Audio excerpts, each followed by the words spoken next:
Bonjour les amis, bienvenue dans Octavin, la chaîne YouTube qui décrypte et qui explique l'univers du vin.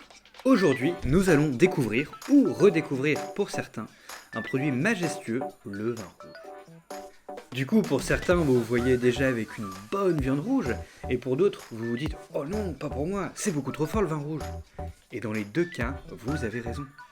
Alors, commençons par découvrir comment est fabriqué, comment est la conception du vin rouge. Alors, pour faire un vin rouge, nous devons utiliser obligatoirement des cépages rouges. Deux possibilités s'offrent à nous, ou bien faire un vin monocépage, c'est-à-dire un seul type de raisin, un seul cépage dans la bouteille, ou bien faire un assemblage, c'est-à-dire mettre plusieurs types de raisins, plusieurs cépages dans la bouteille, avec des pourcentages différents en fonction des cépages. Il faut savoir également que la plupart des cépages, qu'ils soient blancs ou rouges, sont incolores. Gardons à l'esprit que dans une vie de raisin, rien ne se perd, tout se transforme. En effet, vous allez avoir la peau qui va donner la couleur et le tanin au vin. Vous allez avoir la pulpe qui va donner le jus et le côté sucré au vin. Et également les pépins qui vont donner l'acidité et le tanin au vin. Le vin rouge obtient sa couleur rouge tout simplement grâce à la peau du raisin. Dans la conception d'un vin, il y a 7 grandes étapes à ne surtout pas rater. La première étape consiste donc à ramasser la matière première, autrement dit les vendanges. C'est un travail très important et surtout très compliqué. Très compliqué pourquoi ? Parce que chaque cépage va donner un goût différent. Imaginons vous faites un vin en assemblage, comme je vous l'ai dit, plusieurs cépages. Vous allez avoir des cépages qui vont donner du fruit, d'autres qui vont donner un côté salé, d'autres qui vont être très sucrés, donc chaque cépage ne sera pas prêt au même moment. C'est donc là où c'est très important de pouvoir récupérer le bon cépage au bon moment. A noter également que le point météo est très important dans les vendanges, puisque qu'il fasse chaud ou qu'il fasse froid, votre raisin ne va pas se comporter de la même manière et peut très bien s'ouvrir plus rapidement que prévu ou au contraire plus tard. Arrive ensuite l'étape du foulage. Le foulage consiste donc à éclater la peau des grains du raisin pour pouvoir en extraire le jus, qu'on appelle également le mou. Le but du foulage est donc d'éclater la bie afin d'extraire toutes les substances du futur vin, comme par exemple le tanin, la couleur, les vitamines, etc. Arrive ensuite l'étape de la fermentation. Donc la fermentation, c'est le jus, le raisin, qui se transforme en alcool. Qui se transforme en alcool grâce au sucre contenu dans la pulpe et à l'ajout de levure pour développer et accélérer le processus. Le viticulteur doit donc verser le mou de raisin, autrement dit le jus de raisin, dans une cuve et surtout bien faire attention à la température de la cuve. Pour deux raisons. La première, la température peut accélérer ou ralentir la fermentation, et ensuite la température peut avoir un impact sur le degré d'alcool du futur vin, plus ou moins. La fermentation commence donc à 12 degrés. C'est-à-dire que le sucre du raisin va entrer en contact avec les levures et l'alcool va apparaître peu à peu. Selon les cépages et le vin voulu, la fermentation va durer entre 5 à 15 jours. Arrive ensuite l'étape du soutirage qui consiste à extraire le vin obtenu de ses pellicules après la fermentation, autrement dit de filtrer. Grâce à cette filtration, on va avoir ce qu'on appelle un vin de goutte. Le vin de goutte est donc un vin très appréciable et très doux puisqu'il est produit par le fruit du raisin.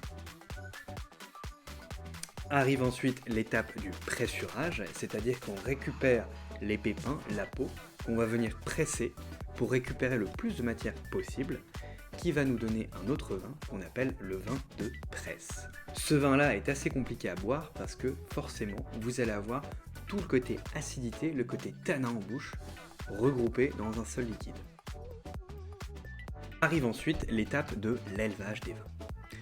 Vous avez deux vins, un vin de goutte et un vin de presse. Autrement dit, un vin très doux et un vin très dur.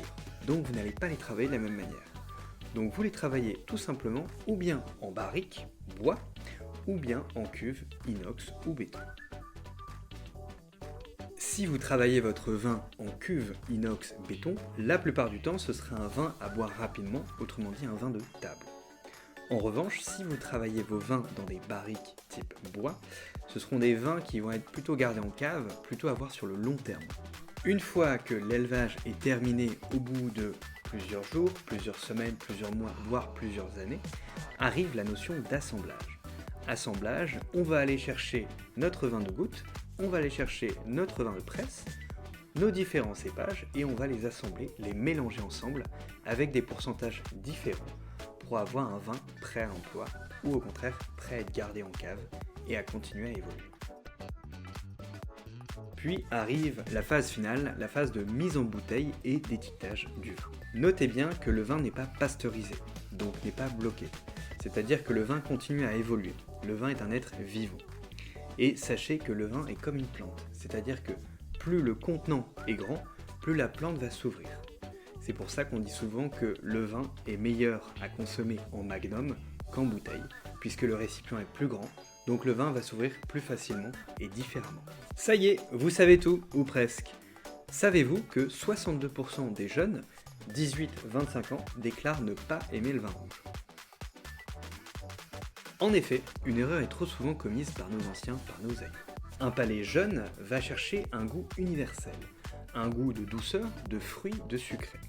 Puis, par la suite, le jeune va chercher un palais, un goût acquis, qui va être plus porté sur la puissance, sur l'amertume, puis un goût d'expérience, aller rechercher des choses différentes qui sortent de l'ordinaire.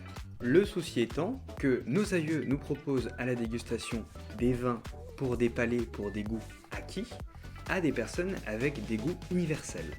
Autrement dit, vous proposez de la puissance et du tanin à quelqu'un qui recherche de la douceur et du fruit. Donc forcément, le jeune se bloque et dit « je n'aime pas le vin rouge ». Alors, proposez à vos jeunes des vins très sucrés, des vins très fruités, très doux, pour pouvoir les mettre en confiance et progressivement arriver sur un goût acquis avec des vins différents et pourquoi pas des goûts d'expérience avec de l'amertume, avec du tanin et ainsi de suite. Également, sachez qu'en France, il existe 17 régions viticoles, donc une multitude de vins rouges s'offrent à vous, des fruités, des sucrés, des tanins, des puissants, des pas puissants et ainsi de suite. Alors je vous souhaite de très bonnes dégustations. Si la vidéo vous a plu, n'hésitez pas à vous abonner ou à mettre un petit pouce ou un commentaire, ça me ferait terriblement plaisir. Et en attendant, on se retrouve jeudi 5 janvier pour parler d'un nouveau sujet autour du vin. Et d'ici là, bonne fête à tous et consommez curieux.